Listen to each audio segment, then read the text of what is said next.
Health insurance policy घेतली तरी claim मिळाला नाही. इन्शुरन्स असूनही क्लेम मिळत नाही असं का होतं माहीत आहे का? याचं रिझन आहे वेटिंग पिरियड. वेटिंग पिरियड हा हेल्थ इन्शुरन्समधील असा क्लॉज आहे जो बऱ्याच लोकांना समजत नाही. वेटिंग पिरियड म्हणजे असा की पॉलिसी घेतल्यानंतर इन्शुरन्स कंपनी काही काळ क्लेम देत नाही. वेटिंग पिरियडचे प्रामुख्याने 3 प्रकार पडतात.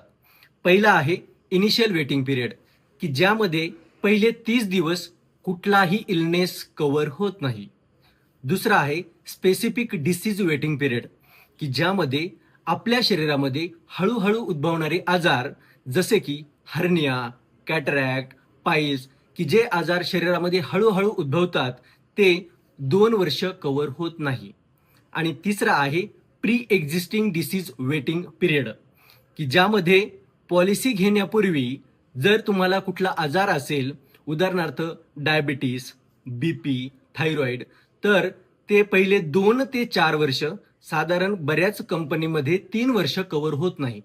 परंतु हा वेटिंग पिरियड तुम्ही एक्स्ट्रा प्रीमियम पे करून 30 दिवसापर्यंत आणू शकतात. म्हणून इन्शुरन्स घेताना फक्त प्रीमियम बघू नका, तर वेटिंग पिरियड हा क्लॉज पण समजून घ्या. आणि ही माहिती तुमच्या फ्रेंड्सला, फॅमिलीला शेअर करा.